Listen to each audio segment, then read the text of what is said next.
I had taken up tennis as a sort of midlife hobby, something to shake up the routine I'd fallen into. My days were filled with predictable schedules, and I wanted something new, a challenge that was just for me. And that's how I met Alex, my tennis coach. He was young, at least 10 years my junior, with that kind of easy, natural confidence that I found refreshing. He didn't take things too seriously, but he was patient, always encouraging and never judgmental. Our sessions started out innocent enough. He'd coach me on my form, remind me to keep my eye on the ball, and sometimes I'd catch him laughing when I'd miss a shot, laughing in a way that was warm, like he wasn't laughing at me, but with me. There was something magnetic about him that I couldn't quite ignore, a spark that simmered quietly at first, but it was there. One afternoon, we'd had an especially good session. I'd managed to keep up with his volleys, surprising both of us, and he gave me a high five that lingered a second too long. I remember the way his hand felt against mine, warm and strong, and for a brief moment I felt a spark of something unfamiliar. I brushed it off, telling myself it was just a moment of accomplishment, that it was nothing more than feeling proud of my improvement. But as the weeks went by, I couldn't ignore it anymore. There was a tension between us, subtle but undeniable. I found myself looking forward to our lessons more than I should have, dressing a little nicer, putting on lipstick, even though I knew it would probably wear off by the end of our session. It felt silly, but it made me feel alive in a way I hadn't in a long time.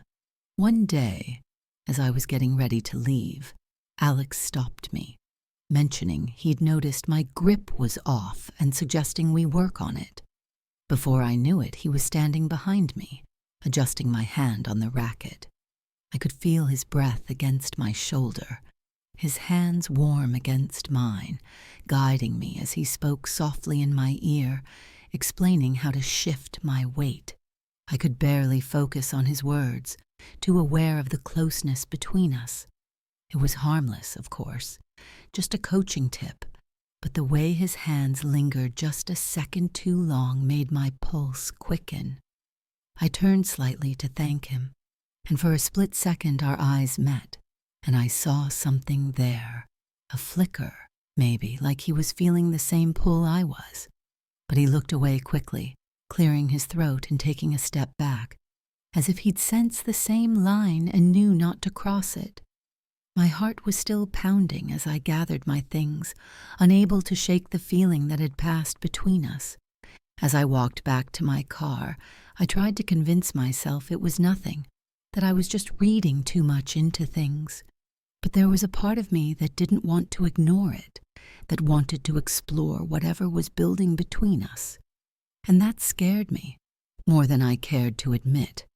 The next week, as I pulled into the club parking lot, my heart was already racing. I told myself it was just the excitement of the game, the thrill of working on something I enjoyed. But I knew that wasn't the whole truth. There was a part of me that was eager to see Alex again, to feel that quiet tension that seemed to grow each time we were together. When I got to the court, he was already there, tossing a tennis ball up and catching it with an ease that was almost hypnotic. He looked up as I approached, a grin spreading across his face, and my stomach did a little flip. "Ready for today?" he asked, his voice light, as if nothing unusual had happened last time. But I could see something different in his eyes, a flicker of recognition, like he knew that last session had changed something for both of us. I nodded, trying to keep my expression neutral as I dropped my bag on the bench and slipped into my tennis shoes. We started warming up, and for the first few minutes, everything felt normal. We rallied back and forth, him giving me tips on my backhand and volleying the ball back with a graceful ease that I envied. But as we moved through the drills, the air between us seemed to get heavier, each glance and word laden with an unspoken energy. At one point, he walked over to adjust my stance, just like before, and his hand came to rest lightly on my waist, guiding me into the right position. It was such a small gesture, one that was entirely professional on the surface, but it sent a shiver down my spine. I could feel his fingers against my skin, even through the fabric of my shirt, and it was almost impossible to focus on what he was saying. "Just relax into it," he murmured, his voice low. "Let the racket do the work." I nodded, trying to breathe steadily, but all I could think about was how close he was. My body responded before my mind could catch up, leaning slightly into his touch. It was such a small movement, so slight, that he could have easily missed it. But he didn't. His hand lingered on my waist for just a fraction longer than necessary before he pulled back, clearing his throat. For a moment, neither of us moved. I could feel the heat of his gaze on me, and I didn't dare look up, afraid of what I might see in his eyes. But I knew that if I looked, I'd find the same uncertainty, the same push and pull that had been simmering between us. We continued with the session, but the mood had shifted. Every small touch, every correction he gave me felt charged, like we were skirting the edge of something neither of us wanted to name. My heart was pounding, and my mind raced with thoughts I knew I shouldn't be having. I tried to remind myself that this was just a tennis lesson, that he was just my coach, but there was no denying the thrill that surged through me every time our hands brushed or our eyes met. When the session finally ended, I gathered my things slowly, not quite ready to leave. Alex leaned against the net, watching me with a thoughtful expression that made my pulse quicken. I wanted to say something, to lighten the mood, but I couldn't find the right words. Instead, I stood there, caught in a moment that felt both thrilling and terrifying. As I turned to leave, he spoke up, his voice softer than usual. "Hey, if you're not busy, I was thinking we could go grab a drink, talk about your progress and maybe some other techniques that could help you improve." I hesitated, my heart racing. There was nothing wrong with grabbing a drink with my coach. It was just a friendly gesture, something completely innocent. But deep down, I knew it wasn't just about tennis, not anymore, and I wasn't sure I could trust myself to keep things that way. After a moment, I nodded, giving him a small smile. "Sure," I said, my voice barely more than a whisper. "That sounds nice."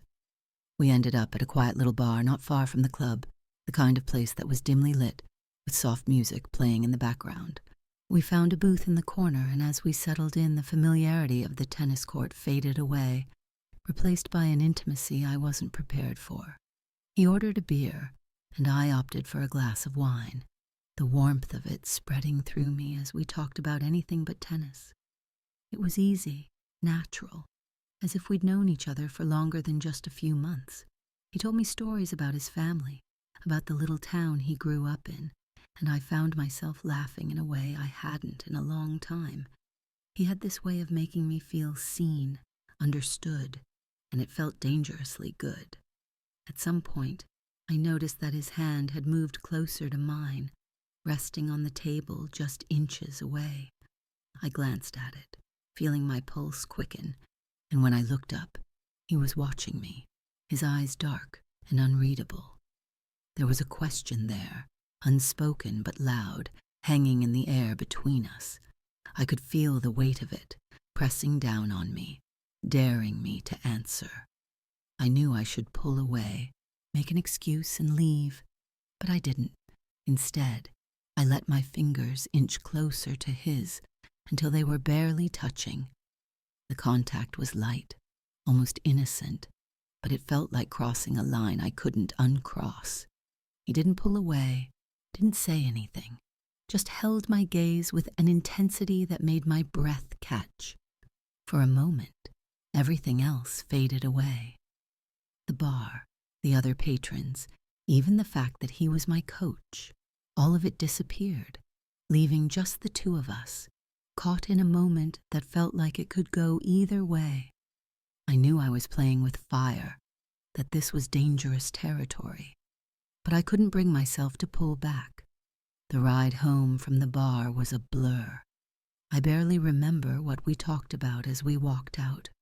or even what he'd said when we reached my car.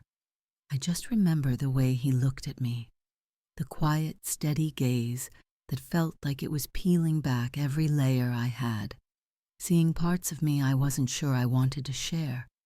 I told myself it was just a drink, just a friendly night out after a good session. But the tension in the air between us felt far from innocent. I barely slept that night. My mind kept drifting back to the bar, to the way his fingers had lingered so close to mine, to that unspoken question that had hung between us. Part of me felt guilty, even ashamed, but another part of me, one I didn't want to admit existed, felt alive, excited in a way I hadn't in years. I was at war with myself, torn between the woman I knew I was and this new reckless version of myself that I didn't fully understand. The next week, I thought about canceling my lesson, telling him I was busy, or that I wasn't feeling well. But as the day crept closer, I realized I couldn't do it. I wanted to see him again, wanted to feel that thrill of anticipation, even if it was dangerous. So I showed up at the court, my heart pounding, wondering if he felt the same tension, if he'd spent his week thinking about that night like I had. When I arrived, he was already there, warming up as if nothing had changed. But when he looked up and saw me, I saw a flicker in his expression, a brief pause, a hint of hesitation that told me he hadn't forgotten either. We started our session as usual, running through drills, but everything felt different, like there was something unspoken sitting between us. At one point, I missed a shot, and he came over to correct my form, reaching out to adjust my stance like he'd done so many times before. But this time his touch felt different. His hand lingered a moment longer, his fingers warm against my arm, and I could feel my pulse racing under his grip. He looked at me, his eyes searching, as if he was waiting for something, waiting for me to make the call on where this was going. Without thinking, I took a small step closer, closing the space between us. It was a bold move, one I wasn't entirely sure I could justify, but in that moment, it felt right. He didn't move, just watched me, his breath shallow, his eyes dark. I could feel the heat radiating off him, the tension thickening in the air, and for a second, I let myself imagine what it would be like to cross that line. But then, reality crashed back in.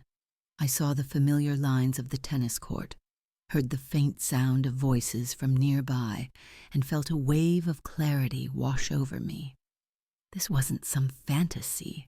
This was real life, and crossing that line would change everything. I pulled back, breaking the spell, and the look on his face told me he understood. I think I should go, I stammered, taking a step back. I felt flustered, caught between regret and relief, unsure of which one I should hold on to. He nodded slowly, his expression softening. Yeah, probably best. I gathered my things quickly, my hands trembling as I packed up my bag.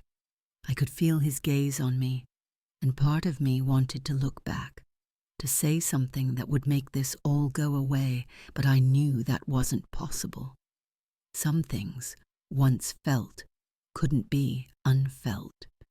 As I walked away, I felt a strange sense of loss, like I was leaving behind something that could have been special.